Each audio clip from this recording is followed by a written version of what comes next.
You mentioned about Japanese market specifically that they probably have an experience working with somebody located nearby, like nearshore. These are countries like Philippines or Vietnam or maybe China.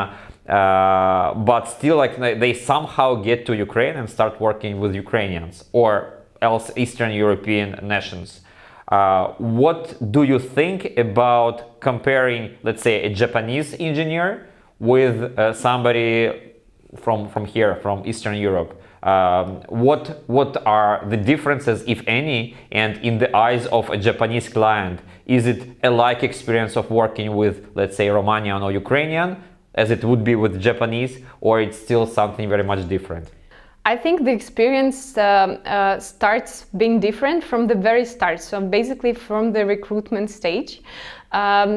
From what we heard from some of our Japanese clients, in Japan, it would take at least, like, let's say, I don't know, senior Ruby engineer, it would take at least from 4 to 6 months to hire a person. So they would have tons of people coming for the interviews. However, as there are not so many engineers there, they would still struggle with finding a person who would actually accept the offer that they would suggest him. On the other hand, in Ukraine, even with the market that is constantly getting more and more complicated to work on, we can say that it would take up to 2 months for the successful hire, but it's not for half of a year. When we're speaking about the actual work with the engineers, I would say that speaking about the level, Japanese engineers are also very much skilled. They are also used to working with many companies overseas. So from technical point of view, I cannot say that come to Ukraine, here we'll find you someone who would be twice as good as the person locally. But again, from the perspective of personality, most probably engineers, especially the ones before they become an architect or technical lead, they would be much more eager to share their opinions and their intakes on every stage of development and every task they have, every technical decision the company makes. Because in Japan, from what we hear, mostly it comes with the experience. So when you're a senior developer, of course, you would be ready to also share your opinions, especially when you're growing to a technical lead or an architect role. In Ukraine, on contrary to that, you would see that even in let's say juniors with a lot of potential. They would come and most probably they would actually know, maybe they would not know the technology that deeply, but most probably they would hear a lot more about some newest know-hows in technology world than sometimes even seniors would do, just because they are still very much motivated to learn and they try to kind of be up to date with all the news in IT world, and they are eager to share what they learned. So this would probably be the main difference. But again, it depends on what you're looking for. If you're looking for the very proactive team and probably for diversity, because as Japan is still an island country that was closed for centuries, now we see that a lot of companies there, they're actually very much eager to get that diversity inside their teams. Just for the teams in Japan to get second opinion from the country who most probably been working with Western Europe and North America, maybe more than the average engineer would do in Japan.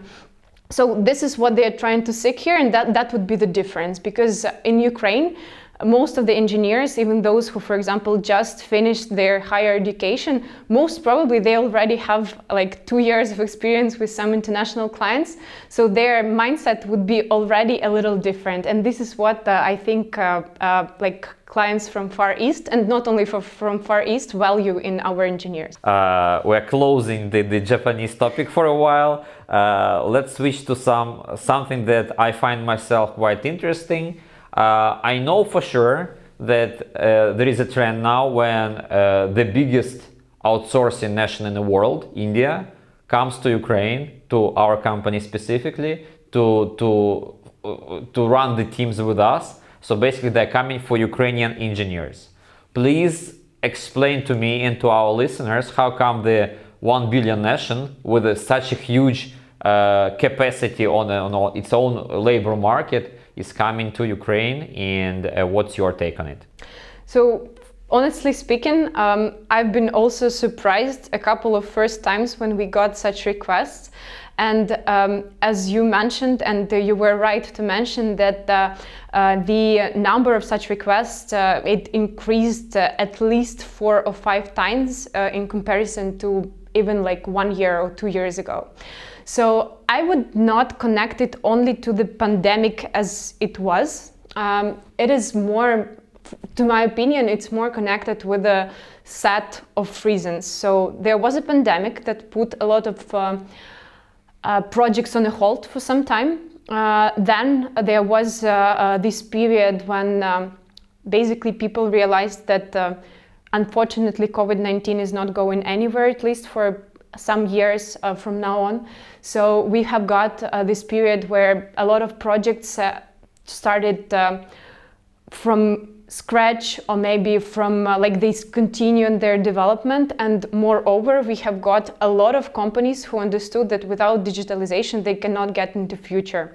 So if before we could come to the office, sit on the same table, I don't know, use some Excel sheet and basically divide the tasks between each other and go and work, like what pandemic showed to us, that unless we are ready to change, most probably the businesses that are not would not be coming into future. So we have got a lot more projects than we hoped for, pretty much, which brought us to the problem that even with a lot of engineers on the markets, like Ukrainian or Indian ones, we have seen the lack of them, at least at some point. So from what we hear from our potential and current Indian clients, so what they saw is that they have many technical giants there who already came to India, like Google or Facebook. So basically such giants have taken pretty much most of the talented developers. So what they have now is the developers who were not yet taken by them, but yet with a higher average cost than it was ever before. So most of Indian companies, by coming to Ukraine, they are trying to find a market where they can still, like, basically the density of talented resources here is yet basically not just not just talented resources, but technical talented available resources is yet bigger here, because we do not have that many giants on Ukrainian technical labor market yet. So the density of such people is bigger, and this is what they are coming for.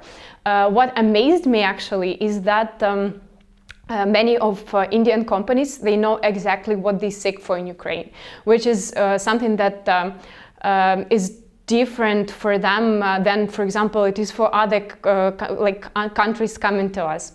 So they know exactly why Ukraine, they are well prepared, they know what they want to have, or what is the schedule of that, what is the time frame, what would be the costs. So most often you would not have to educate them on that. They know everything, they know what they want. While we spoke about the advantage of the Indian companies who come on Ukrainian market, there is also a small disadvantage. So given their nature, that they are more about the preparations, about the standard set of rules, which works for them in many cases.